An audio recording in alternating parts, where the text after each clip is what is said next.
ada seseorang dari Medan yang selalu konsultasi sama saya. Namanya Yoga Pratama. Dia selalu bilang, saya yoga Om, saya yoga Pak De.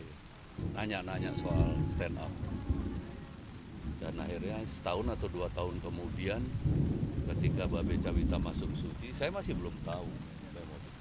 Tetapi ketika sebelum final saya kumpulkan mereka saya untuk kasih motivasi lebih baik lagi. Akhirnya dia datang sana. Pak De, saya Yoga Pratama yang selalu tanya Pak. Kamu saya kaget juga waktu itu.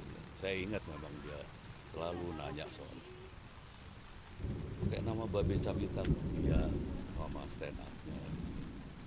Ya itu makanya saya akan selalu ingat, dan ada satu hal yang saya bilang selalu sama teman-teman juri yang lain. Ini anak dari pertama mental juara. Kenapa?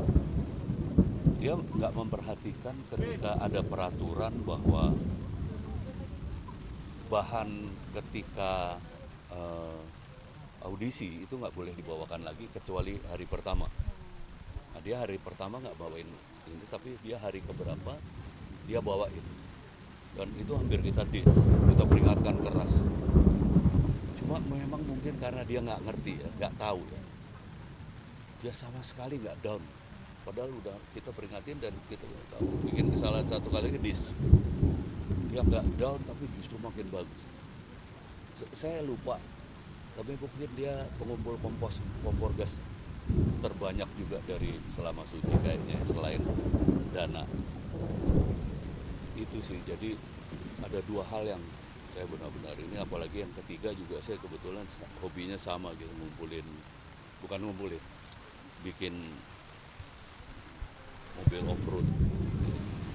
Dan kebetulan sebengkel kami sama Babe, walaupun nggak pernah ketemu tapi selalu bilang salam dari Babe, nanti kalau ada Babe datang orang bengkelnya bilang salam dari Om Indro. Jadi saya tadi terus terang, saya begadang, saya baru tidur sampai jam 7 pagi tadi. Jadi nggak ada yang bangunin. Saya bangun jam sekitar duhur tadi. Saya baca. Baca kayak gitu, saya terus cari tahu. Cuma ya makanya saya telat sampai sini, tapi saya bilang saya ngotot nggak apa-apa. Asal tahu pemakamannya di mana saya datang. Saya harus datang supaya hati saya juga tenang ya, karena dia yang itu yang saya bilang dia agak spesial dengan saya karena memang ada sesuatu yang ya buat saya terkenang banget. Jadi salah satu suka orang yang banyak belajar ya, maupun fokus ke apapun itu. Iya, tapi kalau saya boleh tambahkan, kalau anak-anak suci itu pasti orang-orang yang senang belajar. Ada salah satu bintang BT itu dia udah profesional, dia udah dibayar untuk show, tapi dia ikut suci. Kenapa? Dia bilang bahwa saya mau cari ilmu. Jadi memang insya Allah kalau anak-anak suci semua orang-orang yang pasti akan belajar.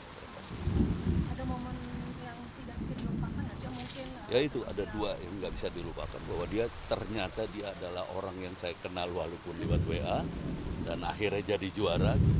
Dan yang kedua ketika saya tegur, saya kebetulan ini ketua Dewan Juri,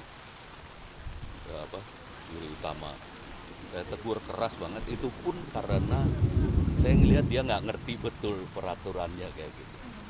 Oke, kita kasih kamu, ya, seharusnya kamu saya dis. Terus setelah itu dia kuat banget gitu. Saya bilang nih anak mental juara nih anak. Saya udah bilang duluan sama teman-teman, dia nih kayaknya mentalnya mental hebat ya, mentalnya harus saya akui. Mungkin dari semua teman-teman suci walaupun pemenangnya gitu yang mentalnya paling kuat dia kan. Saya baru sekali sih bilang sama Panji segala, ini anak mental juara sih. Baru itu sih saya ngomong. mungkin Om Indro sendiri pernah mendengar beliau sakit, mungkin Om Dengar, jadi ketika saya kemarin jadi bintang-bintang tamu di televisi kan, teman sekarang semuanya anak suci kan. Itu teman-teman udah bilang, terutama Oki Rengga karena mungkin sesama dari Medan ya.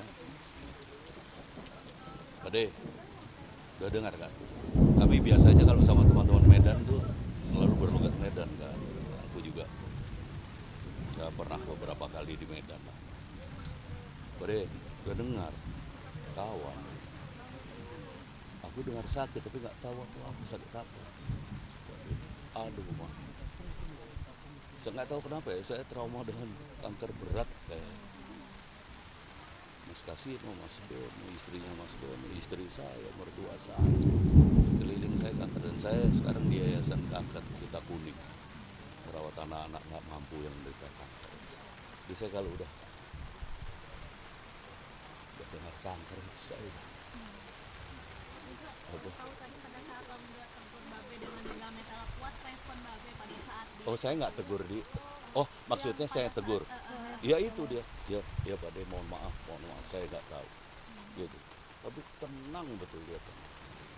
Seharusnya didis tapi waktu itu saya yang bilang kayaknya dia nggak tahu beneran nih, udah biarin nih. Saya peringatan keras saja ini, tapi kamu melakukan ini satu kali atau kamu menurun selesai kan enggak makin gila gitu. gak mental blok gitu ya Pak De ya. Makanya saya langsung bilang sama Panji, saya kalau nggak salah pertama ngomong sama Panji, waktu itu belum ada calon kan. Ini anak mental juara nih, saya ngomong kayak gitu. Dan ternyata betul dia juara 1 di Suci 3. Itu aja sih. Ya pastinya saya berdoa semoga. Pertama mungkin saya harus bersaksi bahwa dia orang baik. Saya bersaksi sekali lagi dia orang baik. Dengan bekal itu saya berdoa mudah-mudahan Yoga, nama aslinya ya, Yoga diterima di sisinya, ditempatkan di tempat terbaik di sisinya, diterima amal bakti, amal baik, ibadah, amal baiknya selama di dunia ini, diampuni segala dosa-dosa, dan bagi keluarga yang ditinggalkan semoga diberikan ketakwaan, keikhlasan, kesabaran. Bapak harus bangga walaupun dia sekarang tidak ada, tapi sekali lagi saya bersaksi Yoga anak yang baik, anak yang hebat, dan semoga sekali lagi keluarga yang ditinggalkan diberikan kekuatan, tabahan, keikhlasan, serta kesabaran. Saya pikir itu. Mungkin juga terima kasih buat teman-teman perhatiannya pada apa ya istilahnya anakku mungkin ya, anakku Babe Cabita ini yang punya prestasi yang nggak bisa dibilang sederhana, tapi dia punya prestasi yang baik. Terima kasih.